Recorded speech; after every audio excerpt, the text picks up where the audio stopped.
Hi guys, gals, and non-binary pals. I'm MoemiRat. I'm your host for your very first vBlorbcast or Blorbcast, and we're gonna introduce our very first Blorbo. Hi, I'm Daisy. Right on cue. Next, I'm Fatal. Hi, it's me, McMatters. And I'm Paladin. we are so rehearsed, and this is Blorbcast, and I'm also a new addition to the the Blorbcast, or vBlorbos as a whole. Yay! Yippee! Yippee!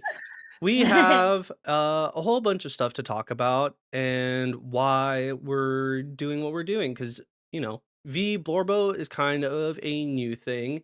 And I think it would be very beneficial for you guys to understand where we all are coming from as creators. So, just in general, Daisy, how long have you been like just doing content as a whole? Oh my god, content as a whole? Hmm. I've been making videos since I was a baby, basically, since I was a kid and had my first digital camera. I've been making videos. And then that transitioned into me doing YouTube. As a teen, I would make little vlogs and stuff, which then transitioned into me making animation memes, doing voice acting. And then eventually that transitioned into YouTube like 5 years ago. Or not YouTube, sorry, Twitch. Twitch 5 years ago. So basically my whole life. When it comes to you, Faye, I believe you're more on the new side when it comes to content creation, or am I wrong on that? No, you're completely right. This is all new to me.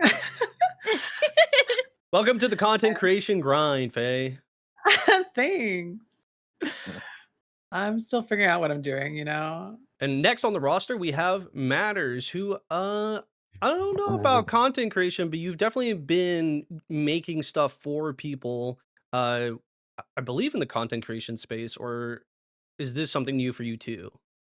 I'm the behind the scene dog. Nah, I had a YouTube channel with like 3 viewers, and at the time when I was a teenager, I was like, this is it for me. So I also used to go outside with my phone and record vlogs. And I was like, yo, what's up, guys? It's me, we're back. And I was like, 2 viewers? That's big. That's huge. I started because people just enjoyed, like in Discord calls, I would just share my screen when I was working on stuff. And people were like, this is awesome. You should do something with this. And I was like, okay, I'll just go live on Twitch. And then people were like, I like watching you blend. And I was like, oh, okay. And here we are. And then finally, we have, well, not finally, because, I haven't talked and everything. And we know this is my show now. This is what I am hosting all the time. The big rat. Yeah, we know we rat got that away makes from all the the rules. most important one, MoemiRat. We'll get to hear him talk to himself. I can't wait to hear you ask yourself your own questions and then respond. Hey, That's going to be my favorite part of the podcast, I well, think. hey, look, when you get MoemiRat on the podcast, the vBlorbo Blorbcast, I gotta talk to myself a little bit. That's a mouthful. gotta We got to glaze- reduce that in some way. Name is pending. Name is pending. Anyways, pal, I know that you've been doing content for as long as I've known All you, right. so it's about like 2 years, I believe. A year about I just recently got the like year and a half Oh shit. Okay. sub to Daisy Stray's channel. I don't know if you've heard of her. Yeah, kind Which of a is big around deal. the time when I started actually trying my hand at content. Well, not just content creation, but like I don't know, just being more of a public figure, I would say. Mhm. Which has been fun. I will say that like I think I maybe understand it the least. Because I've been on social media for the longest time, but I never really got either the drive or the know-how to accumulate like a following on anywhere like Twitter or currently we have Blue Sky as like another not format but platform to do stuff on. But I've had a lot of fun on Twitch. Twitch has been a hell of a lot of fun for me in the year and a half that I've been streaming. Couple subathons under the belt, over 500 followers, which has been fun. But yeah, it's just I really enjoy sort of occupying what weird little space that I do personally. I super get that because I've been doing content for about 8 years. I've been streaming on Twitch for 8 years, but only recently have I been getting any, I would say, recognition because very much like you, I didn't understand social media or anything like that. So I unfortunately for me, I was streaming World of Warcraft and League of Legends, and League of Legends was uh by far and away my biggest audience at the time, which was like only 20 concurrent, but still pretty big, all things considered, on Twitch with how many people stream to only one viewer. It is Yeah. very hard to break into the space. Well, I And mean, like, what is the standard? It's like 20 concurrent viewers, 15 concurrent viewers is like you're still in the top like 25, 15% of Twitch channels, Yeah. it's something like top, that. I believe it's top Yeah, top 1.5%. 1%. Yeah. Yeah, so Jesus, yeah, it not a lot of Yeah. people. that's Yeah, how that's it crazy. it is millions upon millions of people streaming and trying to do this thing. I started very much because of a hobby, and I was watching a bunch of content creators like Soda Poppin or Dyrus, um because I was just like very big into this space. I've seen a lot of streamers have their rise and fall from grace. It has been an interesting couple of years, and at least this year, debuting as a VTuber, and that kind of wraps around to me being part of vBlorbos now, and we all, unsurprisingly, are VTubers in some shape or form because we all have our different mediums. I'm 2D for the most part. Daisy has 3D. Faye has her PNG. Matters, I'm unsure if you use your 3D because I know you do have a model, but what do you use primarily? That's my secret cap. I'm lazy. I'd say 3D on a normal day and 2D when I don't feel like a light in my face. Gotcha. And pal, you are currently using a PNG, but I imagine when you get your projects done, you want to transition to a 3D VTuber? Um, y- want to, The armor tuber. I am trying to want twist their to, arm to do it. want to? No, emphatically no. I actually don't care about being like a fully rigged 3D VTuber. I would be that Oh, okay. if I really cared to do that. I will say, like, I got a lot of like what I perceived as, sorry, let me start that sentence over. All of the experience I have of streamers, VTubers, all that stuff was when I was rooming with Skullvolver and seeing how he did stuff. And his work ethic was a lot of like doing a lot of hand drawn foogies. And so I don't know. He's transitioning himself back over to doing a 3D VTuber model, but I don't know. I really like the bespoke Fugi is sort of an underrated art, and it I takes up a lot of agree. time and effort, but there's something about just having a little Fugi for any and all occasions that I really fuck with. You know, if I had the money, I would just be commissioning Fugis a lot more often. Mhm. I really like, because I whenever I see streamers that just have like just little like gifs instead of just static images, that's even like to me more, I don't know, something about, I think what I enjoy about it is the limitation, right? I can tell if you have an animated Fugi or even like something in like uh PNG Tuber Plus or whatever, Mhm.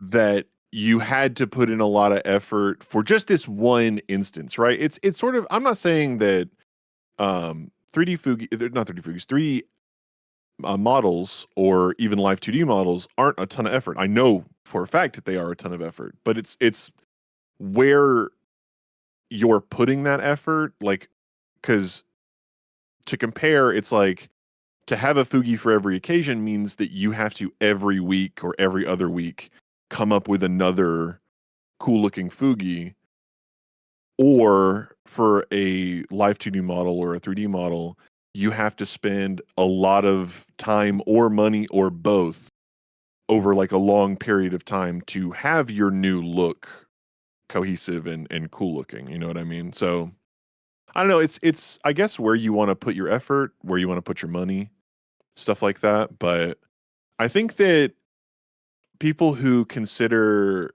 like PNG tubers less than, I think, are a little wonky in the head, personally. So, like, for those of you who don't know, Fugis are essentially like GIFs or like PNGs that are reactive to your voice and don't really necessarily need stuff like I do, where I have like face tracking. When it comes to VTubing, a lot of people tend to go balls to the wall. They want to make a lasting impression rather than seeing if they even like doing this as a hobby.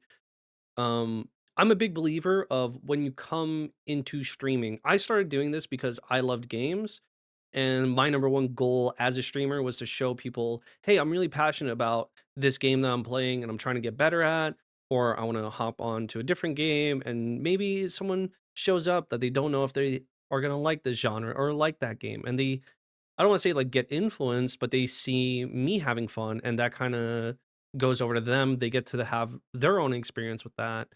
Um, and I was doing that with, I did like I did webcam, and then I transitioned to PNG and GIF tubing.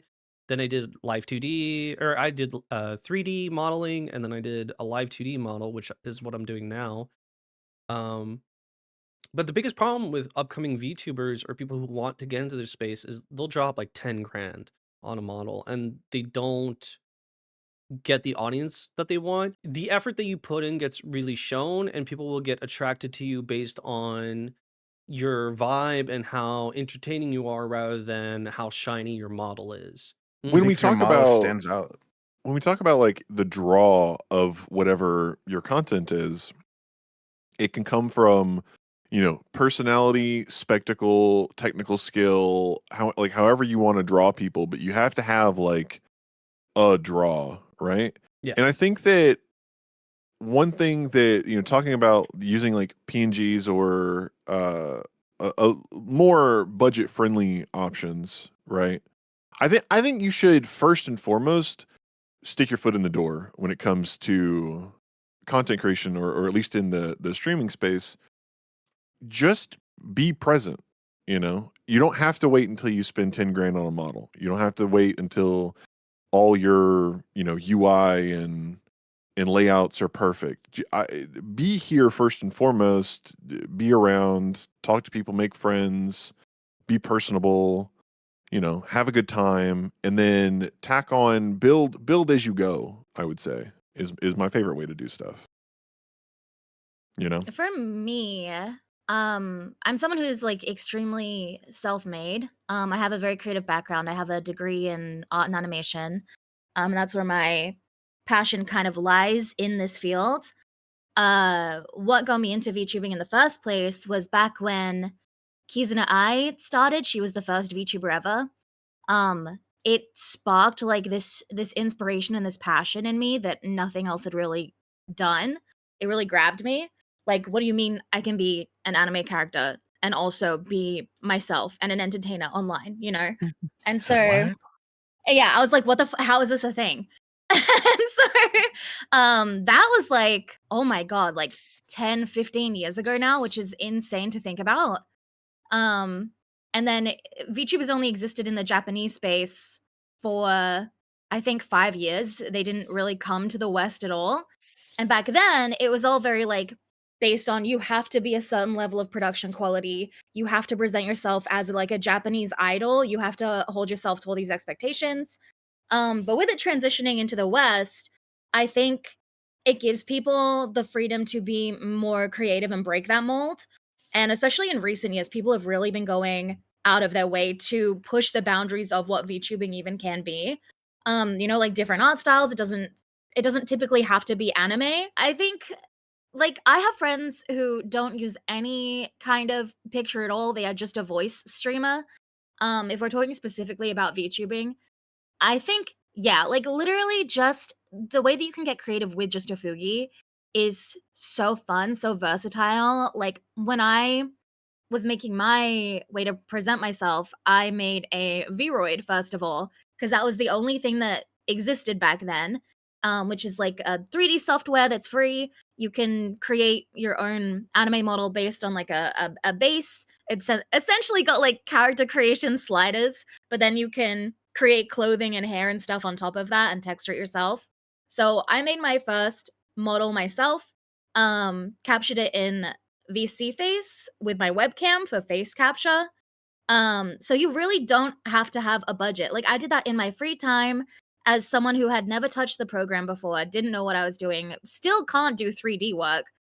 Uh but if you like have a vision and you want to have something to represent yourself, you will find a way. You know, whether that is a PNG or a 3D model or I mean, God forbid, like Mo was saying, you spend $10,000 out the gate and get a live 2D. I grab you by your shoulders and I tell you, don't do that. Actually, please don't do that. That's very bad. But yeah, literally, like Palamo was saying, just anything to have some little thing light up on screen that your chat and community can associate with you and your brand. And be like, hey, that's my little Blorbo, points at screen. That's my little guy. And then from there, then you can like skyrocket as your career takes off and try to get like a higher quality model if you want one. But it's never, ever, ever necessary. As long as it's just like something that you are happy to look at and you're like, yeah, that's me. That's my little guy. Then that's all that matters. It It is. should be something that brings you joy, you know? Faye, you wanted to pitch in? I was gonna say it is hard because I do kind of have that problem of like I don't have the ability to really like create my own stuff right now. Mm-hmm. And like my Fugis are done by Daisy, my chibi and my main Fugi are done by Daisy. And I kind of have that problem when I get into something. I want to be able to do it well enough and feel like it's like quality enough, even if I'm just starting out. So I do kind of have the tendency, like I would love to have a 3D model eventually if I can, but I do have the tendency of having to stop myself, being like, I can't just drop my money on something like Yeah. that when I'm Mhm. barely $10,000. I'm never when I'm barely getting into something. Takes out a loan for a 3D model. God, Crazy. I would never be that. Rocks up into the bank and like, I'm accurate. sorry, you want to? This is a loan to do. You want to be an anime woman online? But it's hard because you see stuff that you really like or see You stuff that you what? want to get into and you want to be able to like have it for yourself. Mhm. Because I do want to put that effort into it. It's not that because I want to take it seriously enough and do something that looks pleasing to me and feels pleasing to me. And so like I see people with like 2D models and 3D models that does interest me. But like I love looking at my little character, my little Fugis. Like they've worked for me so far. Yeah. So We'll start with you again, Faye, because I think it's very interesting with how you represent yourself as um like a content creator and as your VTuber. But how did you end up on your choice? Was it because of D&D? Because you are uh I imagine a tiefling of some sort, or is it just uh like how do you want to go about it? Like how do Bro you doesn't know the lore. I don't know the lore. Shaking my That's the whole point head. of this. This is the whole point is to um figure out and to hear you guys It's almost about like you're fucking new here, dude. That's crazy. Grow well, up, I'm sorry that MoemiRat. hey, you guys are in my home. You guys are in my shop. Okay, you're in Mischief Makers Busters. What are you talking about? You're new here. We're not new here. You're new here. I own this place. This is my stuff. You guys came in here and to talk about this. Yeah, we didn't want to pay for a venue, so we went to your house. What the You're new, so you're the host. You feed us. Yeah, exactly. Anyways. Get Hayes, new guy. TP's your house. Don't get it. yeah. I live in a partial sewer. You guys can't make this place any worse. Oh, Oh, so I there's know. already TP down here. Got it. Awesome. Damn. What's a partial sewer? No, look, there's never mind. Don't want to worry. Don't worry about it. Don't worry about it. Hey, So we're not getting to that. I don't want any of those pigs to show up at my place. Okay, I sell legal weapons, totally legal weapons. Oh my god, he's right. We can't get into it. Hold on.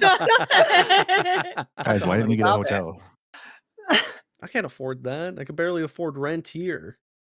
Anyway, Faye, you were saying.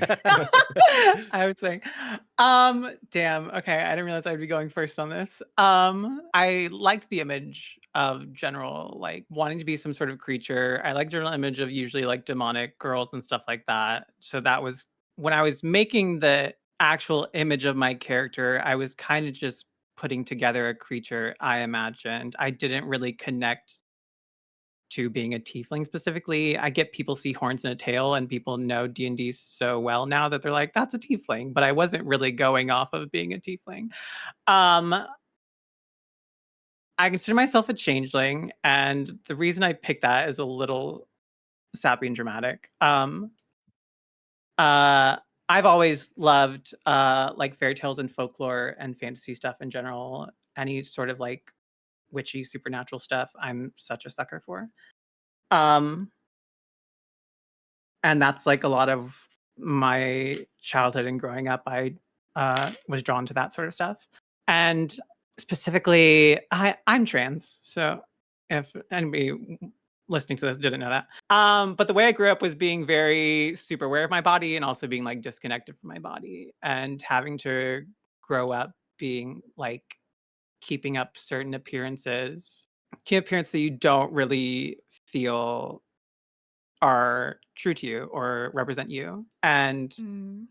of course, in my head, I had this kind of like reflection of my parents didn't get the child they were supposed to. It's like, you're right. Like, you didn't get the son you're supposed to have. Any expectations or ideas you had of the kid that you have was in no way me. I don't feel like I was really supposed to be like what they wanted or what they expected. And so that kind of in my head was connected to the tales of like a changeling, of where like something comes in and swaps your child for something else, and that thing pretends to be your child, and until you either find out or you don't. Changelings are usually not seen to be a good thing for them to happen. They're usually either demonic or fey, and they're either killed or chased out because your child's gone. Whatever is in its place is not your child. And that's kind of the headspace I kind of had to live in. And so choosing a changeling was kind of me indulging in that identity. I don't have to be what my parents wanted or expected or what anybody else viewed. Whatever appearance I was keeping up, whatever way I was being raised or seen by other people was not what I truly was or who I Yeah. was. That is so fascinating because every time I think about VTubers, feel free to correct me if I'm wrong, but when I look at VTubers, I tend to see them in categories of either self inserts or they're trying to do something that they are completely opposed to themselves. I don't feel like you're in either category because your persona is more the circumstances of your life. Would you consider your changeling to be a self insert, or is it more the circumstances around your life made it so that all the pieces just kind of fell into place for this to be your representation of self? I think the latter for sure. I think making Fatal was kind of throwing things a lot together of who I feel like the things I like, the things I view that interest me, and this idea of getting to just be something of fantasy, that kind of fulfillment, I guess. I wish I kind of had that connection with my Sona because I didn't pick this for any sort of reason other than I'm on social media a whole lot. So I got exposed to men just dressing more feminine, and I was hanging around more people that were opening my eyes to things that I never thought about in my day to day. So when I eventually wanted to make a Sona of some sort for VTubing, I kind of went that way because this isn't my self insert. It's more, hey, I get to express myself in a way I wish I did for a really long time, and this allows me to be as comfortable as I possibly can be. When I see myself as my Sona, I feel like I'm in my proper skin. And maybe that is similar for you guys, where I didn't make my Sona based on how I look. It was these are the ideals that I want. These are how I want to represent myself. And if I can do that, I'm aiming for that with my look. And I think for the most part, People really resonate with my design because of that. For you, Matters, I imagine it was just like, oh, I want to be part werewolf and be hot as fuck. Was that the main Yeah. draw? Mhm. I wouldn't consider myself a werewolf, but Oh, yeah. okay. Mo getting all of our Hey! character races wrong. No, this is great. No, this No, is great. I'm he's new learning. here, it's okay. I'm new. I'm learning. No, I mean, yeah, what can you expect from a mouse? You know what I mean? Oh Yeah. my god. No, he's totally a hamster. He's just a hamster. all them ears, and It's you still aren't starting. listening. It's starting. Episode 1, it's already starting. They're already on my ass. Mo Reddit. gets everybody's lore wrong. Why could they possibly be bullying me? What could I have possibly done? It's I like didn't you're in a deserve sewer this. and don't look at the outside world all the time. Oh my god, he's just RPing. My character was an aesthetics choice at first, based on characters I liked, and then they became familiar to me and my friends. Daisy was like one of my first friends, so she can attest to the. Mm-hmm. I've always been this way. I just had to kind of make it my own. So yeah, it's been designed first, and then I put lore to it later. It was more or less like I just wanted an outlet for my art, and that's kind of what streaming became for me. Just a way to make a model, and then I don't know, wear it. You know. Yeah, you've Um, always rocked that iconic look. I think I've known you for like 8 years. You've basically always been like Blue Dog to me in my eyes. Yeah, there was a couple. There was a couple. My biggest inspiration is Fenrir from Grand Blue. When I found that character, I like my eyes dilated, and I was like, "What do you mean you could be half a furry? That sounds awesome." Because I don't consider myself like a furry. I mean, I enjoy furry content. So I guess I'm old fashioned when I say I still don't know what classifies it. So I will wear that sash. But I don't consider myself like, I guess, what society sees as it stuff in that nature. So when I saw like a character like this, I was like, whoa, I could have like both attributes. I can't wear shoes though, which kind of blows, but you know. I mean, you can't. I mean, if you're some sort of shapeshifter, you can just choose to not have Pete, you know?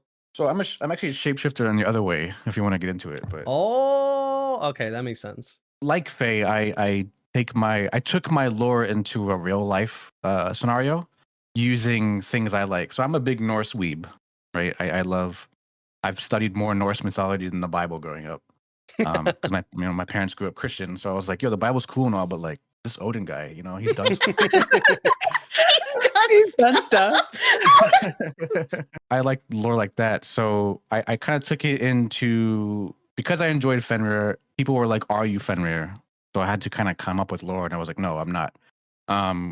Growing up, my father was not around. So I absorbed that lore into, okay, like my dad's Loki, my mom's Angerboda, right? They had Fenrir, the world serpent, and Hel, and then I was like, okay, well, I'm the fourth child. I'm another small little baby Fenrir. And then growing up in life, my brother, like my oldest brother, was kind of like my dad to me. Like he was like teaching me life and letting me play his PlayStation when he was away and stuff like that, you know.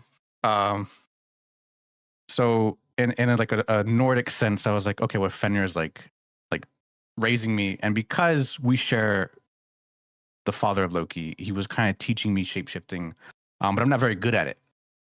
So I was born similar, you know, like a little wolf pup, and then I was like, yeah, I can learn shapeshift magic to kind of present myself in a way. So, and I consider myself gender fluid. I kind of just whatever feels good in the day, you know. So taking that into a character design, it became, I actually use like he him for my dog Sona. Like whenever I pull out the little dog character, that's usually he him. And then with the shapeshifting magic that I'm not good at, which is why I'm only like half a person, or human rather, is more feminine, because I wanted to like start my own little tavern and be more presentable how I felt, and just different, you know, kind of mix it up to, I don't know, the Vikings, you know, the guys, the guys at the tavern. So that's kind of how that started. It was just kind of like taking Fenrir and Loki lore and kind of merging it into my own life. I haven't seen a whole lot of people take inspiration from Norse mythology. People tend to go with the Greek pantheon, or Roman and stuff like that. It's very cool when someone goes against the grain and is like, you know what, this is something that I really like, and also it just happens to be, oh yeah, this isn't really represented a whole lot in the medium. If you Google like anything Norse at this point, it will just pull up the God of War wiki, which is kind of like it's 50-50 for me because I go like, wow, like they got it right to a most extent. Like, I'm Mhm. like, yeah, this makes sense. I just like if you look up Angler Boda, you don't get the story anymore. You just get the character from God of War. And it's like, oh, okay. For But you, is that more of a bad thing because people are gonna be, like, associating with God of War now and being like, "Oh, yeah, you got inspired by that game specifically." I don't mind. I mean, to be fair, I never played it. It's like they read they know their source, so they got it right. Unlike people, if I bring up Loki and someone's like, "Oh, from Marvel," I'm like, "Yeah, sure, I guess." Yeah, I mean, yeah, sure, okay. So it's better the God of War than the Marvel Cinematic Universe for sure. Yeah, I don't mind either because I do enjoy the Norse stuff from Marvel. Okay. It's not like I don't hate it. I don't hate it. Although Loki is the god of fire, but that's not what this podcast is about. That's okay. We can move on from that. I didn't even know that. That's cool. I He's didn't know like- that. I'm he- learning. She's like, no, the autism. Oh, I feel it. taking Yeah, no, me." something sparked in my brain, and I was like, "Oh wait, hold on, we have." We gotta stay on topic. We gotta stay on Reel it, topic. reel it. But That I is like for the, the Matters I'm podcast. changing. My Norse weebness has it makes me emotional because I've cultivated the other people that feel that way, that are like, damn, there's no like outlet for Norse stuff. So Mhm. I've some of my community and even some people in like Pal and Daisy and Faye's community have come over and brought like their Norse love to my like server and community and stuff. And we have like roles for like people with drinking horns, and some people like got into it and they ordered their own drinking horn. So I got to like amass a group of people who we would just scold and we had our horns and stuff, and it was super cute.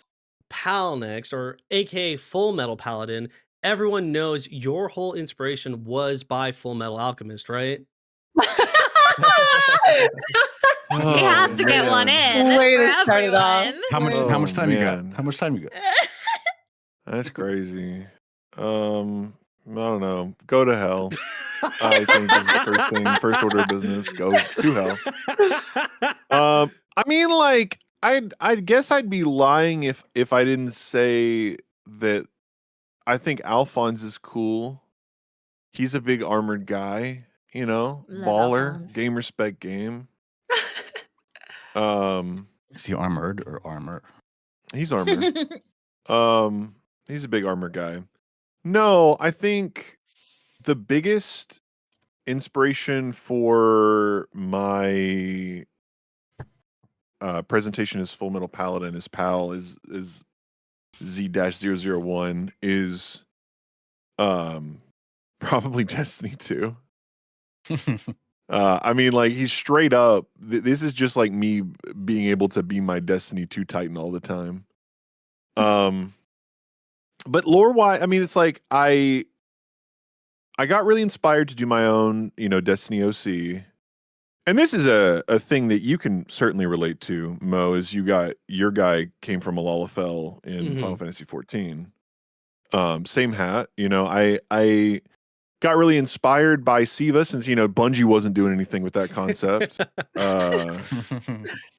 Siva's dead for real this time, guys. But yeah, I made my guy. I was enamored by the red tendrils on the arms, and then started learning about the lore in the iron, like not the Iron Age, but the time of the Iron Lords, which nobody needs to know any of this stuff. It's all bullshit Destiny lore. But the point was, it was this like nefarious, originally designed for good turned evil red mass that would sort of lash out and convert matter into usable, more evil Siva.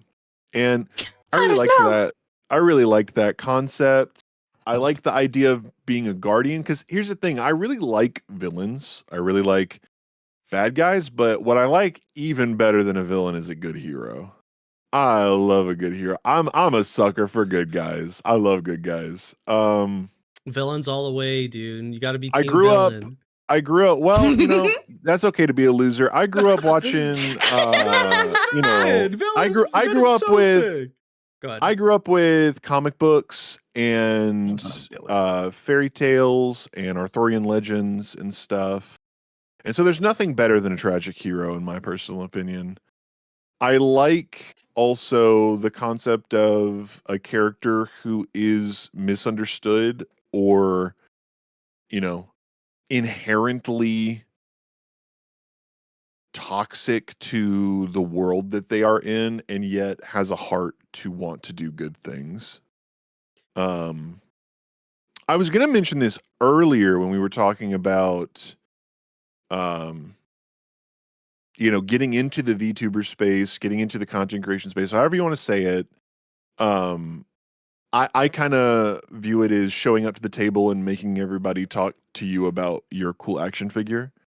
And there's nothing more important like a want for fame or a want for money will like definitely be a good driving factor, and that's like really important. A want for camaraderie is great, but I think in terms of having a brand and showing up in this space every day, a key important factor is you have to have a character so cool they drive you crazy.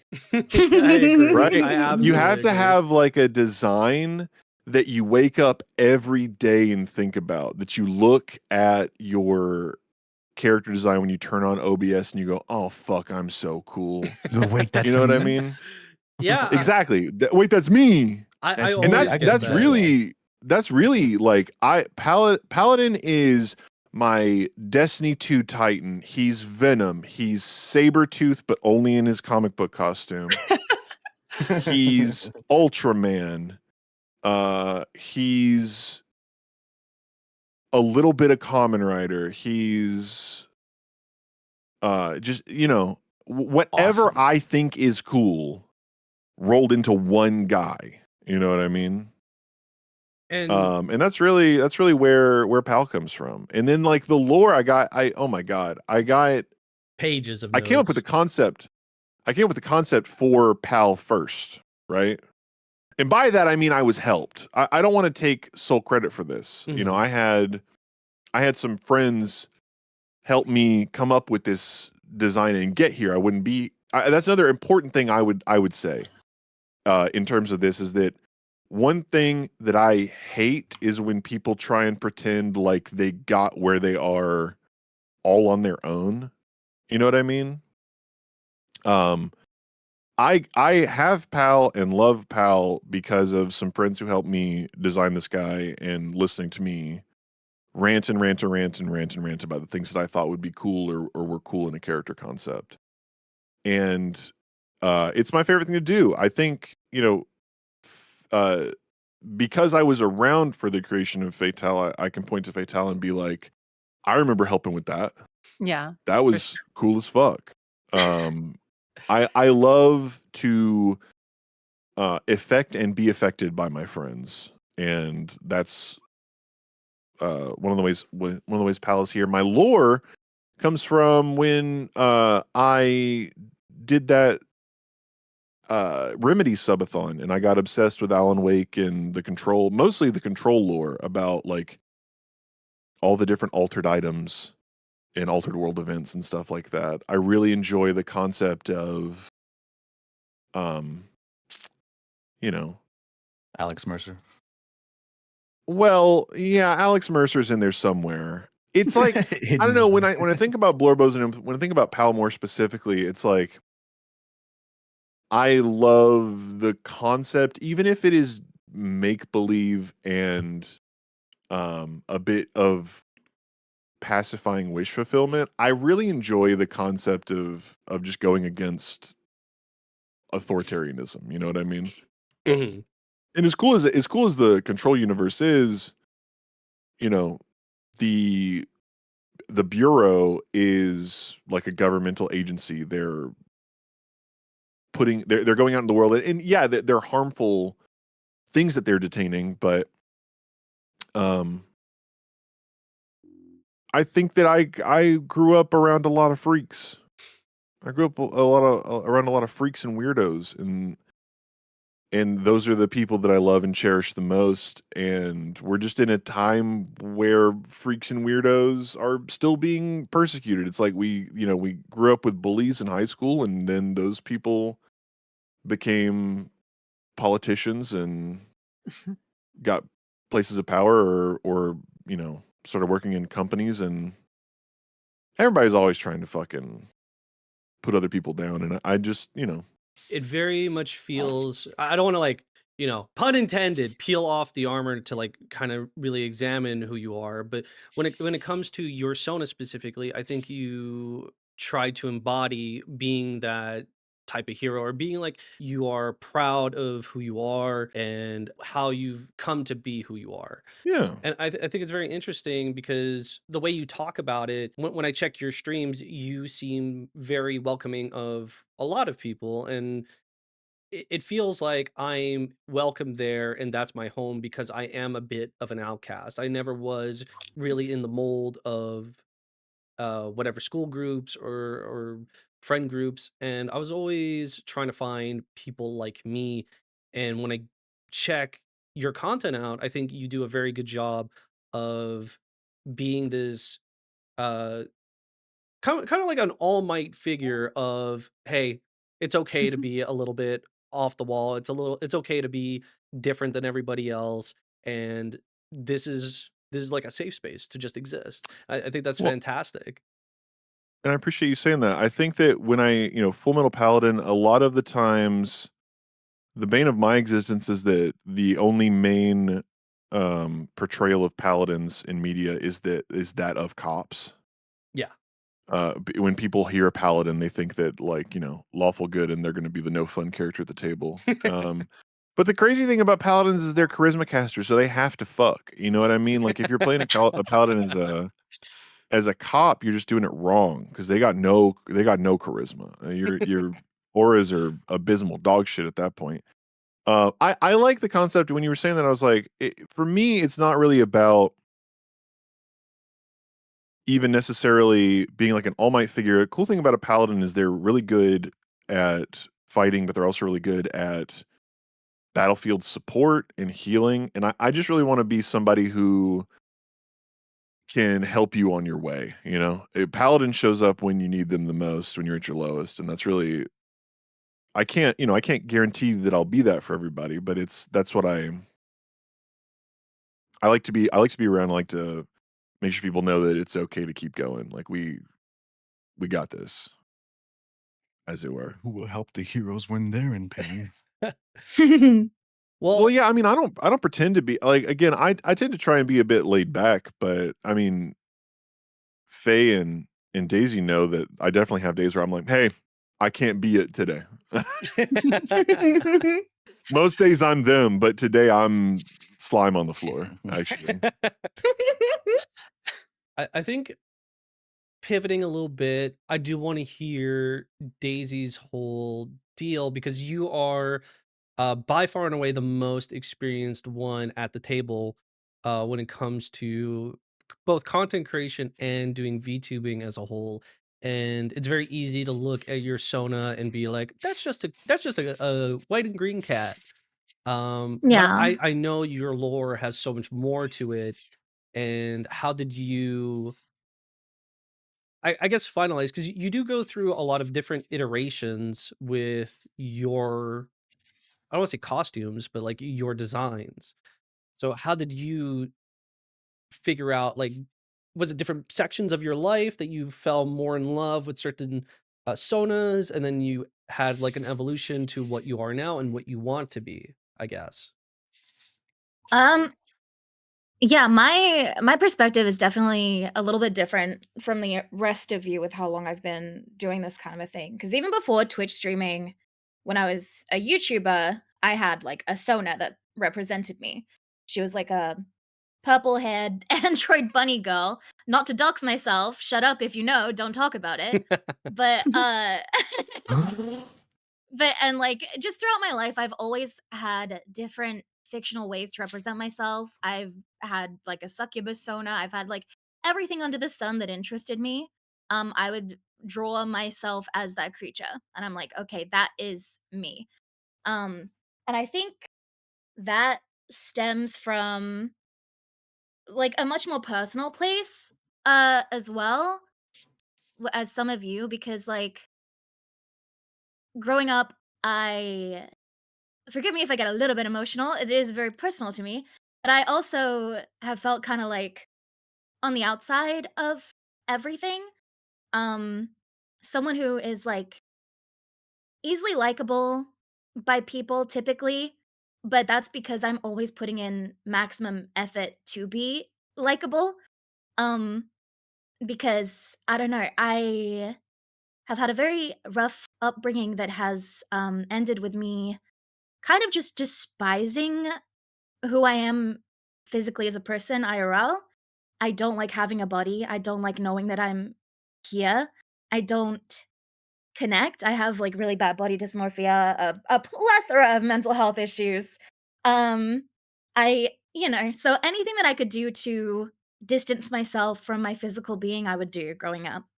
And that transitioned into me creating all these characters for myself. And when I started VTubing, that's exactly what I was. I just made a character basically as a mask, like completely separate from myself. She had really nothing to do with me other than I made a cute cat girl, you know? Mhm. Because that's also just kind of what the climate was back then. No one really made characters that were their own personality. Everyone just had a anime character that is like a stereotypical anime character, and that's end of story, you know? So I was definitely on that train. I would, do my IRL life. I'd go to uni, I would be working retail. I then would get home and live in an abusive household, and it sucked. And so one day a week, when I had the house to myself, I would get to put on this like anime girl mask, I guess, and kind of be someone else and just forget that I existed for a minute. Mhm. Um, but I think after my first year of doing that, I had created this little community, um, where they were so sweet, so dedicated, showed up for me every time. I wanted to connect more with them than, like, on a superficial level, because, like, when I was a character, I was also putting on, like, a character voice. It was the whole shebang. I didn't speak with my Australian accent. I sounded like a high-pitched anime girl. I did that for a year. And it was rough. Do not look at my old content. It's embarrassing. I remember But the days of Daisy Stray doing Final Fantasy 14 raids. Oh, I remember. don't talk about it. Um, We used to join but yeah, call and I forget to turn wanted it off. to no, literally. It was bad. Hey guys! Oh shit! Wait, hold on. Yeah. But I wanted to break down that mask a little bit at the end of the first year, and I wanted to transition this character into a way that I could be more myself and learn to be okay with being myself while being surrounded by people who also like saw and accepted me, I guess. Mhm. Um so I then started reworking the design and the lore. Um so essentially for me, I was like, what resonates with me? What do I think I could see myself representing and being?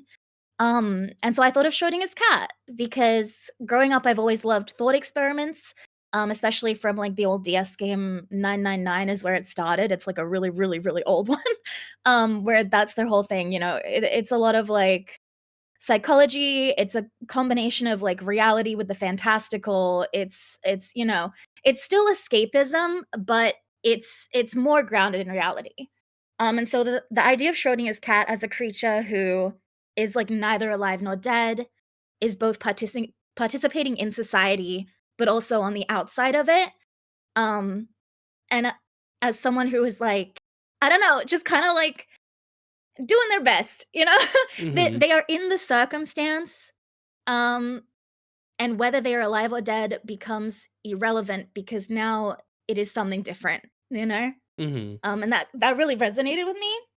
And so I transitioned into being a Schrodinger's cat VTuber. And then my lore expanded from there, where, okay, but then what happens to Schrodinger's cat in that box, you know? In my mind, they are sent to purgatory, which is again an extension of the way that I have felt throughout my life. Um, but in the space of purgatory, it becomes a home essentially. Like, yes, it starts out isolated, it's eternal, it's, you know, it's never gonna not be purgatory. That's just what it is. But I can then take that and make it a home for myself and then find other lost souls is kind of how I viewed it. My community to me became a group of people who felt similarly. Maybe they were on the outskirts of society or didn't quite fit in, were longing for community. Um, People who like resonated with the things that I had to offer and saw me and met me where I was. God, I'm gonna cry talking about it. I'm very emotional. It's okay to do that. Don't worry.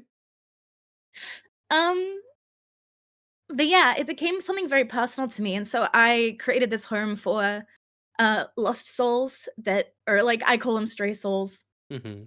um who would come in and live with me. And then aesthetically, uh she's very much based on like a character who can transform. So every version of my model that I've had has been some variant of Catgirl, typically white and green in color palette, with a lot of like black and white, blah blah blah, whatever. But they are all the same character. She's able to transform as me, the person, transforms behind the scenes.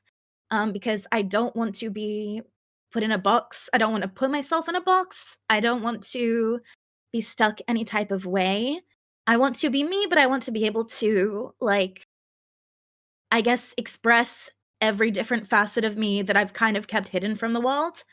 And it also becomes very creatively fulfilling in that regard too, which goes back into my like art passion, my animation passion. I love to design a character. I love to design a character with a theme that can play dress up and that can like shift around, you know? Mhm. So yeah, it's very much like she's very near and dear to my heart, very personal. Um, but still I don't know. I think she's given me the outlet to kind of connect with people in a way that I hadn't been able to connect with people before. Mhm. Um, and is like, I don't know. It's a way for me to accept myself IRL through like a proxy kind of a thing. You know? She's no longer just a character separate from me. She low-key like is me. So Gotcha. yeah. I think you hit a lot of points as to why I wanted to stream so much. I talked about earlier how when I do stream, I try to get people to open their minds to trying different games. But my overall motivation as to why I started or why I continue to stream more and more is I used to watch a content creator called Reckful, and if you guys have been part of Twitch for a long time, you'll know Reckful uh, was very big in the World of Warcraft community. And his main motivation, which inspired me, was he never wanted people to feel as miserable or alone as he was. So he would stream to give people this home. And I think Mhm. something about vBlorbos that at least I recognize when I hear you guys talk about your streams, your content, and yourselves is we want to make people, brighten up their days and do what we love, but try and make sure the people that do watch us aren't alone anymore. And Yeah. I struggled a whole lot with finding people that I could resonate with. And I think that something that you excel out a lot, Daisy, is when I check out your streams, it feels there's this warmth when I see you do like let's say you play a game or anything and I see your chat involved and people are just so comfortable around you. And it's very like more than inspiring, it's like I kind of want to Aw. give that vibe to whoever shows up to my stream because I don't want to be there's so many streamers nowadays that you could see that are on the popular side that kind of just beg for subs or try and get people to donate as much as possible to make money. And the vibes that we have, I'm not going to speak for everybody, but at least when I see the stuff that you guys produce, it's hey, I'm here to put my soul forward to you guys and be vulnerable and Mhm. don't mess with me, but I want to I want to make sure that you guys are having an amazing time because I know what it's like to be alone. I know what it's like to be sad, and we're gonna get through this together. Yeah. Yeah, definitely. Because obviously we avoid being parasocial. That's a big thing on my stream. I tell everyone constantly, if I'm complimenting my chat or if I'm telling them I love them, I bracket it with non-parasocially immediately afterwards. Because while we Mhm, I do view my community as like a small found family, especially with like most of them have been here since day one 5 years ago, which is crazy. It's insane to think about how long we've been on this journey together. But yeah, I never want it to become a place where I don't know, people develop too much of a like an attachment. I mean, it's safe. It gives me a place to be myself and resonate with them. We can cry together. We have deep conversations all the time. We have lighthearted streams. But at the end of the day, like you should never ever put a streamer on a pedestal. And I don't want my community ever to do that to me. Like this is why I say like I'm so full of flaws, you know? My whole character is based on my flaws mhm. and learning to live with them and overcome them. And so I think it's really easy to, I don't know, develop an unhealthy relationship with your community in a way. If you're constantly telling them you love them, if you blah blah blah whatever, like it's it takes something that is meant to be therapeutic for everyone and then twists it into like this weird, if I'm not getting this dopamine hit from my VTuber, then something is wrong and I can't function day to day, you know? Mhm. Um So it's very much like a fine line that I've had to curate over the years. But I do really appreciate that you think it is like a really warm and comfortable place to be because that's definitely the vibe that I'm trying to create here. It comes Yeah. across, don't worry, it does come across, and I'm sure a lot of your viewers will agree. Yeah. Because like your streamer can never replace like a therapist if Yes, you need therapy. absolutely. If you need therapy, go to an actual Oh no, no, no, therapist. hold on. I can try. Hold But you on, can definitely like come over. have a community of little freaks who share the same like feelings and insecurities and issues and have experienced the same events through their life, definitely. If you pay me, I'll have a shake at it. No, no, no, no, no, no, no. Don't listen to the dog. Whoa. No, no, no, no, no. Their whole lore is around the trickster god, not the fire god. Everyone knows Loki's the trickster god. Don't trust the dog. Don't trust the Hold dog. on. Hold on. I'm good at therapy though. I could be a therapy dog.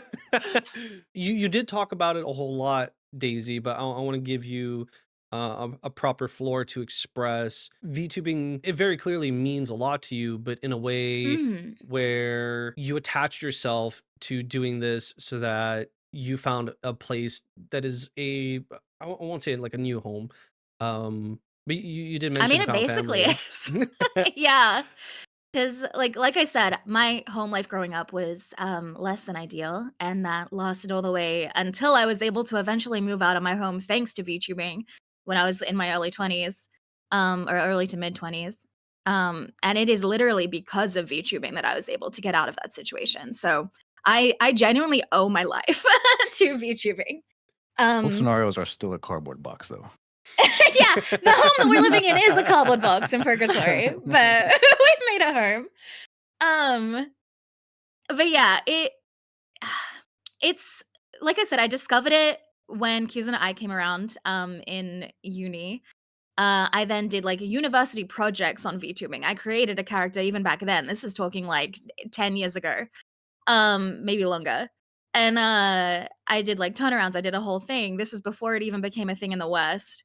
And I was like, this is my dream. This is all I want to do. I know I'll never be able to do it, but if I were to play in the space of doing it, this would be my little guy. And and so even from back then, it resonated so much with me. I was like, this is my dream. It's art, it's voice acting, it's gaming, it's content creation, it's everything I've ever wanted and looked up to and had inspired me online and that I was able to escape into growing up. Like all kind of rolled up into one amalgamation of like under the name VTubing. Um, and I was like, something fits. Like this is a puzzle piece that has fit into my life, and I need to find a way to be able to do this. So eventually, the West did catch up technologically. We got things like, oh god, what was it called? Face rig, which was like that shitty filter for your face back in the Mhm. day. But that's what people would start with. And like I said, we got like Looks V-Roid. You could make your own character. Um, Oh, God. Foolishly enough, when I started VTubing on Twitch after I made my character and everything, I raw dogged it at the start of COVID. Um, and I was like, I'm at home, I have a day to myself, I'm just gonna fucking do it. And so I did it thinking that I was the very first English VTuber ever. This was 5 years ago. So at the time, like Iron Mouse existed, like a bunch of OGs What a already sheltered existed. cat. Oh my god. No, I'm Yeah, kidding. I just no, literally, like, because I had only played Guys, in the. I'm the first one. I know, foolish of me, my hubris. She got in line, and the bouncer was like, "The line starts back there, buddy." Yeah, exactly. No, but it was lovely. Like I had such a really good response to that first stream. I raw dogged it, right? I had watched Justin Really TV. getting a lot of use out of the word raw dog. Oh no, have I said it more than once? Oh no. At least 3 or 4 times. Oh no. Help. It's Help starting me. to get like racist towards me. No. Oh my god. Raw catting. Oh, So it was like Oh, Justin God, TV. that's worse. Okay, Don't we're say moving that. on. We're moving on. It was Justin TV back before it was Twitch. I grew up watching Justin TV, but then I kind of fell off for a while. And then so I didn't know like Twitch culture at all. I went into streaming without moderators, without background music, without anything. My debut stream was I was there as a character in front of the screen, and that was it. There was no "Hi, slideshows. There was guys." no lore. Yeah, literally.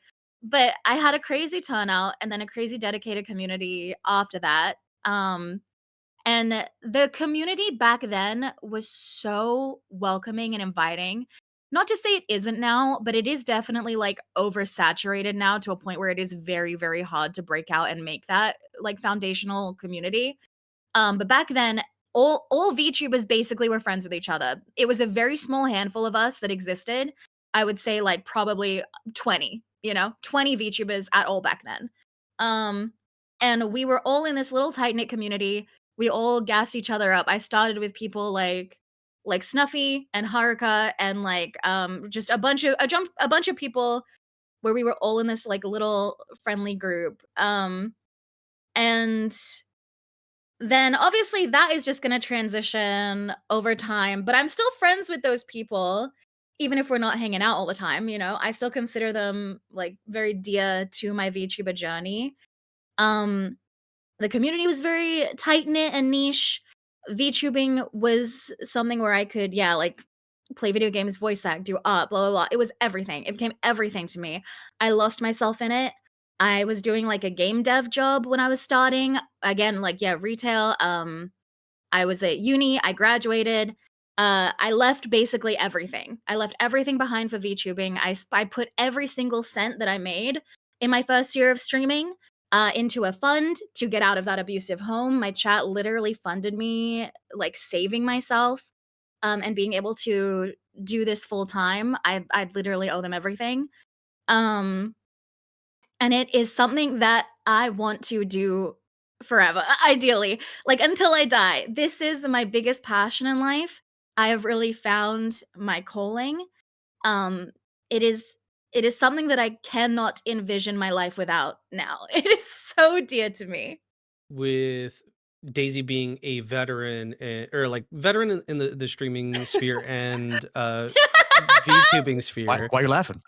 Yeah, it was me, the very first VTuber. The very, Put very some respect first. on my name. No, So- I no, no, love no. the intro. I'm Very, laughing at the very intro, first Whitney. English. Elder But VTuber. Yeah. What I do want to ask you, Faye, Let's is get you to bed. with VTubing existing for a really long time and youngest you one here. starting to get into it now, do you consider it a big part of why you started streaming, or for you, your Sona is just like, oh yeah, I'm streaming and this is normalized now and it's not separated from the whole sphere? Because at first, a lot of streamers would consider webcam streamers like to be the norm and VTubers to be separate. I'm not sure how to answer that specifically. I am so on the opposite end where like I'm baby to this. I'm so new to this, and just in general the knowledge of like VTubing and streaming.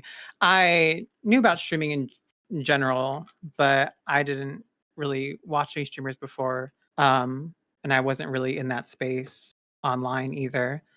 Um it wasn't until um I met Pal, of course, and through Pal, I met Skull IRL, and that was the first like time I was really hearing about VTubing is knowing Skull, and just so being around them and seeing like Pal used to be on other people's streams before they started streaming as well, doing D&D. They DM'd a game, and other people would stream their games, so I would occasionally be there watching that, and then through that, of course, became meeting Daisy and hanging out with Daisy on her streams. And so that was I was completely new to all that. I haven't really been aware of the space and like how people had started and like what it really was. Those were kind of like my lenses for streaming, were that those few people that I knew. And so I didn't really see anything else besides VTubing. I didn't really go I know about streaming, but I didn't go watch other people do like webcam streams or anything like that. I was just kind of seeing it through the lens of these people VTubing as my introduction. Being on like Daisy's stream and hanging out and playing games.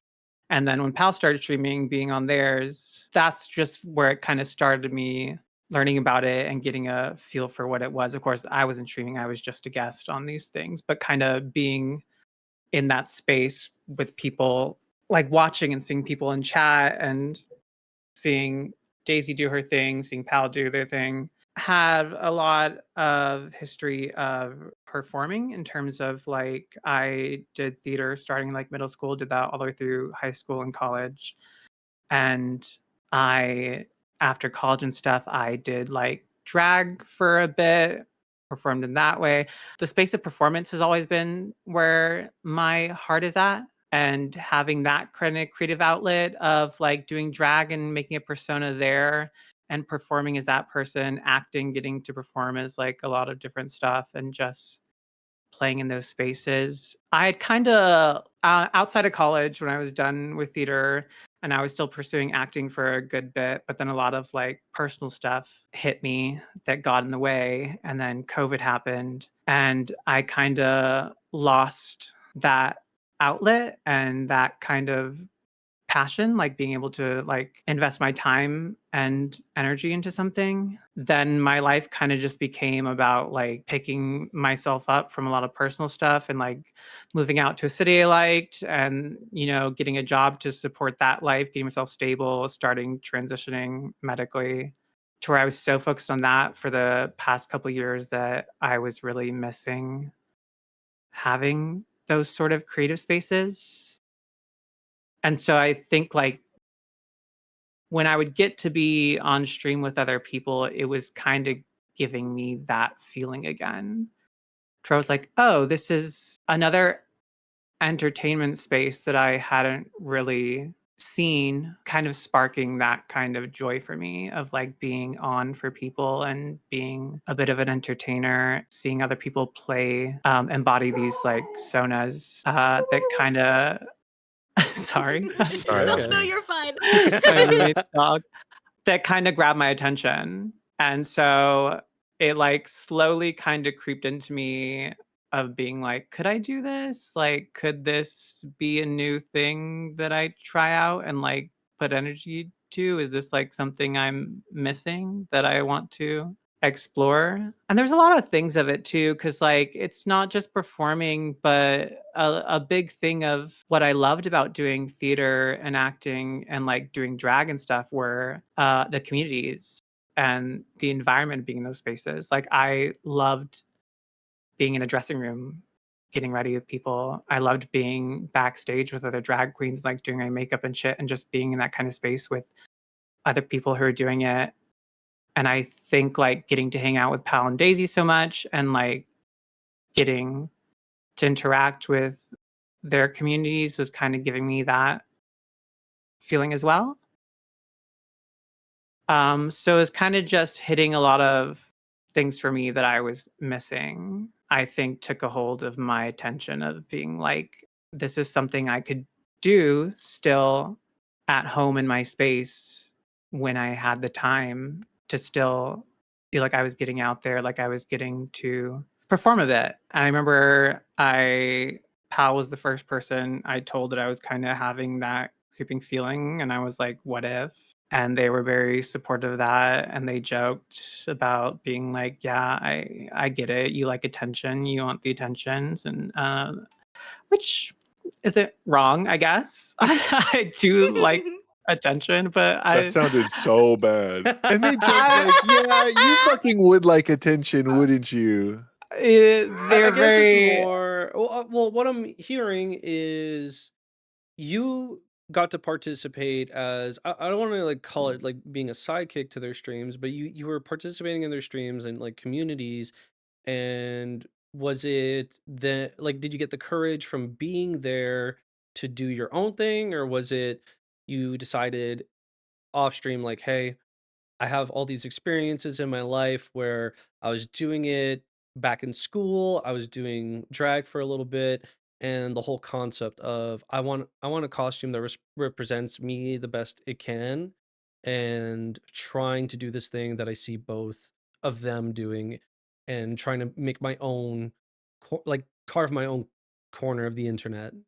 Yeah, I think it was that whole thing of like I was very much a guest on them and I liked being involved in that way. So I wanted to find a way to further that and not be kind of like in the background on the side in terms of like being on their streams and having like a little character to be involved with them. Cause that kind of came after for me again, because VTubing was the only way I kind of like saw streaming in a sense. So like I was like, "Oh, so this gives me opportunity to kind of fill out my own little character and create something for myself." Because again, I've been around Pal a lot, and Pal loves to talk about their character and their like influences and stuff. So it's like that seems fun. Like I could do something and create something like that because that was inspiring to me to just more represent myself so that I wasn't just some random guest, I guess, that other people could see me as well, Mhm. even when I was hanging out. Yeah, if that makes sense. No, it Yeah, makes sense. I wanted to 100%. do more. I wanted to do more with it and I wanted Well, to put the comment you myself made out there. earlier, that that I said that you like attention. It was, back in the day, me recognizing that, some people do like to be in the limelight. People like to perform, and this I thought was a great opportunity for you to get to do more of that, you know? Yeah, it's 100%. again, it's what I've always wanted to do. I've always wanted to be a performer. I love acting. I've always wanted to do voice acting. Like I had been pursuing that since I was a kid. That's so this just seemed like I felt like I had gotten and sorry. Felt like I'd gotten so off track in my life of just working and just like making like again, I put so much energy in just making a good life for myself, which I'm proud of being able to do and get myself where I wanted, in a sense. But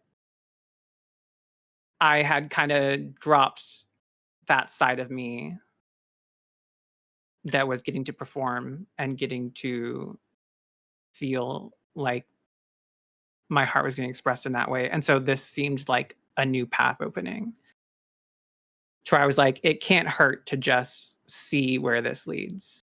I've led myself by my heart in so many other ways, in so many other aspects of performing, that this just seemed like another road to explore. And so far, do you feel like it's one of the best ways that you've represented yourself? I think so. I think it's an interesting evolution of I transitioned God, I think February would be 4 years since I transitioned, and I was doing theater a lot growing up as a kid, and even as adult in college, I was doing theater, but I was always having to I only ever got to audition as a boy and uh, go for male roles, of course. And so that even as I mean, it's acting, so you play other parts, but like it's so stifling only getting to explore the parts of a boys when you are not. Mhm. Um, and drag was another aspect of getting to play with gender and getting to try out a persona and represent yourself in that way, which was really fun to me.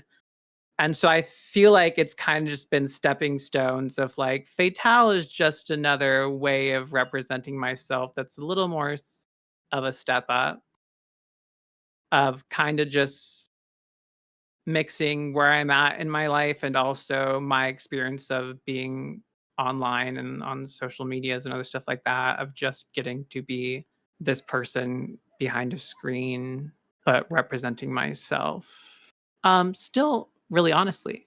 I'm trying not to talk for everybody, but I do feel like I'm a kindred spirit with all you guys when it comes to what I plan to do with content or how I've been doing content. Where I don't try to play a character, and I know Daisy used to fall into that, but then eventually got more comfortable just doing her own thing, and Mhm. maybe it's an evolution of VTubing as a whole.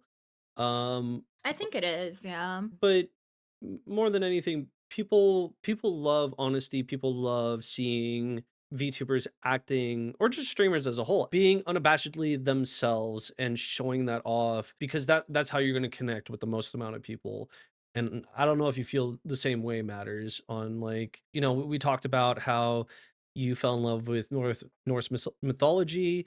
You started introducing that into your lore and people finding you through that. Is this one of those creative outlets that you have now that you wouldn't be able to separate from yourself? Like, if you dropped VTubing as a whole, or just making content as yourself, is that something that would be like a travesty? Or is it something you could just walk away from at any time? I don't really consider myself a VTuber, to be honest. With what I do, I Mhm. make stuff for VTubers, sure. Um, but I grew up with just, I don't know, YouTube Let's Players. So whether I have a model on screen or not, my content remains the same. So if you removed the VTuber aspect from me, if that's what you're asking, I Yeah. don't really think it would really affect what I do per se, or how I like to present myself. I just want people to know me for who I am. Mhm. Um, People join and they lick the screen because muscle mommy, and that's fun too. They could do that, but it's either way for me. You can like me or you can like my representation, because that's how I started. Because I gotta gas myself up. I started streaming before Daisy did. I just streamed as a guy who made commissions, like what, 2016, 2017 or something shit like that. And then I met Daisy by proxy in real life. Mhm. And then she started streaming, and then I was like, I guess my first VTuber experience was like the first generation of Hololive, like with Corona. Sorry, I don't know the Yeah, name. I forgot Crony! their name. Yeah. Yeah. Mayoshi! Like that first gen, and they had like full bodysuits on, and they were playing like Wii games. And I was like, "What is this? This is awesome." I thought it was VR chat or something, Awesome. right? Because that's all I know was VR chat for a while. Yeah. And then Daisy was like, "No, actually, it's mocap." And I was like, "Oh, okay, sorry, you're so smart." Um, and then Daisy's first character was like, I was like super proud of her, and I was like kind of watching from the sides. I'm not really. I always called Aw. myself a fake fan. Because for me, it's kind of like she went to work and then she would come home, i.e., like join our server. Yeah, true. So I never saw I never saw her content. I don't know what she did. But then I would say I started becoming a quote unquote VTuber when Daisy was born, like that character. Mainly because of what she said. Honestly, like half a joke, half actual reality was I was like, "Can I hang out with you and your friends?" And she was like, "You're not a VTuber," and I was like, "Okay, bet." So I'm like dead ass. I made a character. That's how I Yeah, literally, designed a lot I of told characters. you were like, I want to be on your stream. I was like, okay, make a character then, but I'll get you on there. So like I I wasn't really exposed, nor do I consume VTuber media. So I'm learning still to this day what a VTuber is. Nor do I really classify myself mentally. Maybe on like dictionary, I am one who presents myself as a character, but um, sometimes I go live. I have a character. I don't have a character. I don't know. So separating VTuber from me, I don't know. I don't think it would really do anything mentally because why I'm here and why I'm here with my friends is just that. I don't really think it has to do with my love for the craft. Although I enjoy it. Mhm. 'Cause like I said, my love for the craft comes with me making stuff for VTubers. I do commission work. I make models so I enjoy making other people's dreams become a reality. I like when they wake up in the morning and they turn their camera on for their stream, that they see what they look like and it perceives a smile. And it's like, yeah, that's me. Like I what Pal think said, when you have a character so awesome that when you go live, you're like, that's awesome. But I want that. I want to help put that there, so you have it. That's it, why I enjoy my job. it's very interesting hearing your perspective because I'm someone who is chronically addicted to commissioning people way more talented and hardworking than myself to draw stuff. Like I'm a serial commissioner. If I could have a million artists in my basement that I could pay like a livable wage, and I'm like, hey, I want this today. I'll give you like $500. If I could do that, I would love to do that. But um, I think every time I get something finished from an artist, it has made me feel like it's Christmas morning despite whatever day it is. Or I believe like when I got my live 2D model, I was like nearly in tears because it was something that I cooked up for I'm gonna say like a long time, but like a year and a half, and finally seeing it be myself, I was like, oh, I feel like I'm existing. I feel like I'm part of what Mm. I've been meant to do, and I have like a physical representation of myself now. And my model artist Mossy Burger absolutely killed it with this model, and I'm so fucking happy. Um but I understand it's not the same for everyone, and I wonder what it would have been like if I had more self-insert. I added more stuff of myself into my Sona and how that would have affected me as a streamer. Pal, I don't think when it comes to the stuff that you do, also classify as a VTuber, you're more doing your own thing. But I think it's different in the way that Matters represents herself is this is the best way for yourself to visualize or let people visualize you. Am I wrong on that? So I don't know that that comes into play per se. I have a complicated feeling about streaming, about like quote unquote being a VTuber. I think labels can be useful, and they can also be useful when you like they can be useful for categorizing stuff, but they can also be useful for you, right? Like a lot of people with gender and sexuality find comfort in finally putting a name to what they are, right? And so in terms of like being a VTuber, I think because a lot of the people that I hang out with are VTubers and I'm in a similar space, I think it's useful to classify myself as a VTuber because I would stand with these people. You know what I mean? Mhm. But in terms of streaming, the question that you asked everybody else of like, could you extricate yourself from streaming or VTubing? Would that like be detrimental to your life? I don't know per se. I think if PAL was somehow ripped from me, I would be upset. The things that I like the most about streaming have not necessarily been the streaming itself per se. I don't know if you noticed, but I like to do a lot of my own assets. Not all of them. A lot of the stuff that I use in my streams, I try and make myself. I made my own font. I made my own 3D model. I do my own animations. I make most of my foogies. And that part of it is what gets me out of bed every day. I've been killing myself doing these. I'm taking a 3D rigging course and I've really been enjoying it. But the main drive to do that is so that I can rig my model better, so that I can do my animations easier and have more fun with that. I think that like the lore aspect that not everyone is going to give a fuck about is what I give the most fucks about, if that makes sense. No, it Like, does. to be a VTuber, to be a streamer of any kind, you don't have to have intricate or, even interesting lore. You can just get on and be yourself, and that's wonderful, and that's excellent. It's definitely like a tertiary, if not further than that, kind of on the list of and on the hierarchy of needs for streamers. But for me, it's the most important part. I love the lore. I love writing stuff. That's what I get fired up about. I get fired up about essentially making the cool AMVs in my head a reality. Is what I'm gunning for. So I can theoretically do that without streaming, but it's I think a very fun and interesting way of going about it, because I get to be around people while it happens, and I have a crew that is relatively dedicated to showing up, so I can show it off to.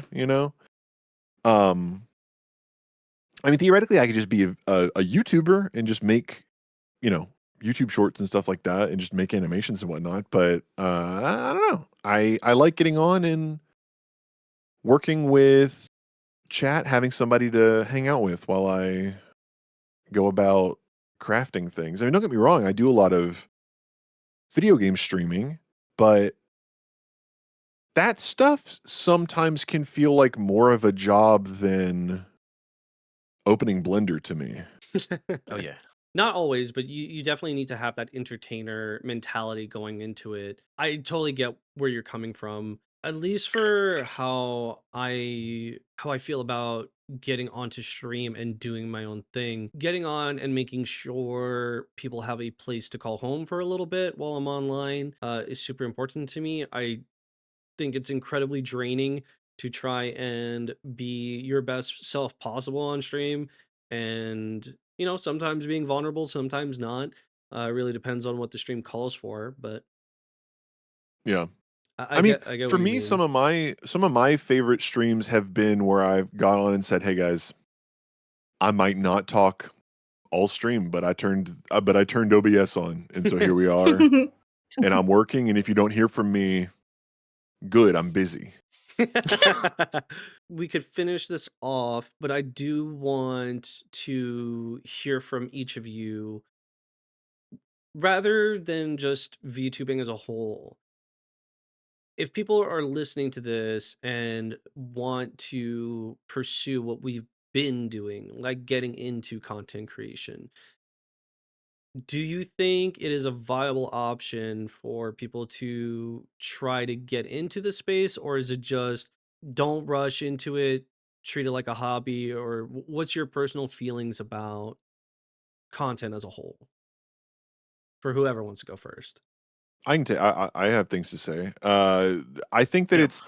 I think if you are in a bad financial situation, like a lot of people in at least my home country of America, I don't know that I would put every egg into this basket, but what I will say is you should do the things that you are passionate about and follow that passion as hard as you can within the limits, within the confines of the life you are being forced to live, right? Like, let your little Blorbo be the candle that keeps you warm on the cold winter nights, right? Like, have make a little guy, put him in your mind, and let him drive you mad like an eldritch being from beyond.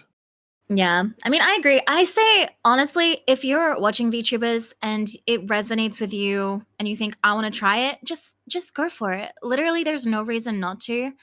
Don't, like Pal said, put all your eggs in one basket. Don't go out the gate thinking that you're going to become overnight successful, because realistically, like we said, if you have like 20 viewers, you are in the top 1% of Twitch. That puts a lot of things into perspective. Yeah. So literally just do it as a hobby, have fun. If you want to eventually transition into making it your job and you think it's something you can do, then just reevaluate and start taking it more seriously. Start to prioritize more time dedicated to it, more funds, whatever you can do. Maybe learn some new skills so that you can start making some of the assets and things that you need yourself. Make connections and network in the community. Anything you can do to try and like give yourself a strong foundation if it's something you really want to pursue. But as long as you are having fun and you are able to be an entertainer on stream, people are going to join, eventually. But you will find people that are drawn to you. It's one of those things you just have to keep at. Make TikToks. Unironically. Yeah, I mean, honestly, if you really do want to be discovered, which is probably the hardest part about being a VTuber these days, because it is such an oversaturated market, short form content is the way that you're going to get discovered. If you want like actual advice. My 2 cents on this is, as someone who is trying to do this full time, uh, and has started mid this year, not to discourage people, but it is incredibly hard. This isn't a I work a 9 to 5 type of hard. It's a very mentally taxing type of hard. I was doing streaming while doing my 9 to 5, and then I had an hour to myself and my family. Then I had to stream for 4 hours, and then I had to edit shorts for TikTok and YouTube, which took hours and hours on end. I would go to bed at 4 a.m. and I would wake up at 9 a.m. trying that every single day that I possibly could stream to get content out, because I wanted to take this as seriously as I could, and I burnt myself out incredibly hard. I still pushed through that. I think the main driving factor for me, and maybe for anyone else out there, is I felt recently, maybe the internet, maybe it was just the internet, but people feel more divided than ever. And what I wanted to do was try to get people together as best as I could and make my own community, because being alone sucks. And if I could stream whatever game that I want to, even if it's a handful of people, I would take that any day than just doing things and being alone and feeling separated from everybody else, or just feel like I'm hated by, you know, people as a whole. If you want to do it, treat it as a hobby, treat it as a passion. Don't go into it thinking you're going to make millions of dollars, because incredibly unlikely, I'll be honest. I was just thinking, as someone is still learning what a VTuber is myself, I all your advice still stands as just the word streamer or even content creator, even if you're making Yeah, very true. Very, very true. non-streaming media like YouTube videos or what have you. But the advice of like, do it at your own leisure can work, but I still want to, for anyone who has the thought, I want to make them valid as well. As someone who works in commission, I've been doing commissions for 6 years maybe. I've had people pay the big buck straight up with no form of outlet. I've had people be, I'm like, out of curiosity, are you like a streamer, or you have like a social media? They're like, nah, I just want to model, or like, I just want to model now before I start. Because I've had some clients that are like, I want the model first, and then I can figure out where to go from there. And I think that that's still pretty valid, whether you have the money for it or not. If you have that feeling of I need my comfort jacket before I can do the thing. um, so I understand that.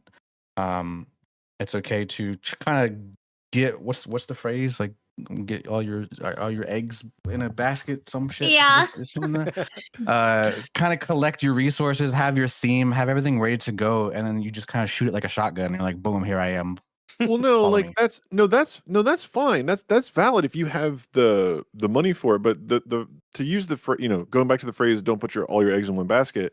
That just means don't take out a loan to become a VTuber or a streamer. Like, if you don't have the money or if you don't have the infrastructure in your life, I don't want to give anybody unhinged ideas to throw it all away and gamble it on twitch.tv. You know what I mean? Yeah. But if you've got money and you want to go whole hog, like Matters is saying, then shoot your shot. I mean, do it if you feel passionate about it. It's just, my only thing is, I want people to follow their dreams and do the things they're passionate about and really get fired up about stuff, but don't do so to the detriment of the rest of your fucking life. Bro, you're hurting my Yeah. business. I'm trying to. This is an ad. I don't know what you're doing. It's definitely a take things at your own pace kind of Never thing. mind. Give Matters all your money. Thank you. I didn't mean spend all your money. I just meant, like, have your ideas.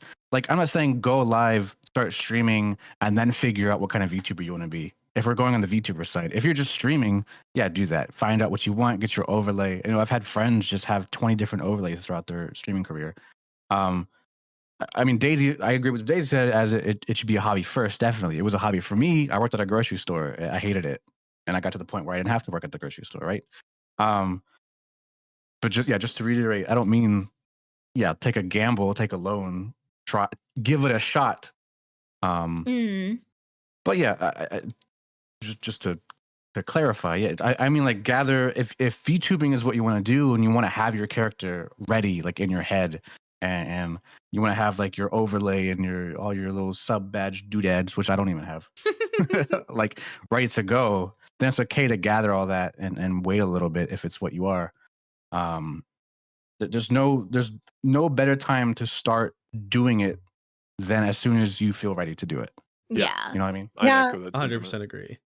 That's definitely, the path I took. I'm doing this. I work a full-time job right now. I am doing this as a hobby when I can. And that was pretty much the approach I took, is like, I just had the idea and I got together what I could before I started to make sure that I was happy with my debut. But within my means, I got a Fugi, I got overlays, I've got a starting soon screen, just stuff that made me excited and felt good to put in the effort to put myself out there. And so, like, it's a thing you got to tell yourself with a lot of things in life is just, why not? If you Yeah. think Amen, it's going to sister. be if you think it's going to be fun, you can try things. There's no Yeah. harm in trying things. If this doesn't go where you want it to go, it never hurt you to just try it.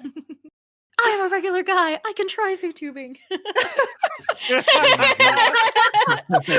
a regular guy. You can pay McMatters $6,000. You are a regular guy. You can learn VTube Studio. You are a regular guy. You can download OBS. Interject. I think that is a perfect place to call it. If you guys have any final things to say for the Blorbcast. You will give me money interlinked. I think just going forward, we have some fun plans for this podcast. They're not all going to be as, like, serious in tone as this one. This was more of just like an introduction to get to know Mo, especially as a host, get to know us and our origins. Going forward, we're all going to take a turn hosting and bring different things to the table. We're going to have some comedy ones. So hope you guys Yeah. stick around for more podcasts. Some We were really sad nice to ones. Mo this podcast, but next one we're gonna be so mean. We're gonna be so mean to that rat. We're gonna be so mean. God, to Mel. I can't wait to talk about correct video game opinions and people crucifying. We're not gonna me. talk about who talks about video game opinions. We're not gonna talk about video games on here, dude. What are you talking about? I'm gonna talk about video games on here, so Okay, Daisy's gonna talk about video games, but nobody else. no one else. Thank you guys so much for watching, and we'll see you guys again soon. Bye, y'all. Bye. Bye. Bye. Bye.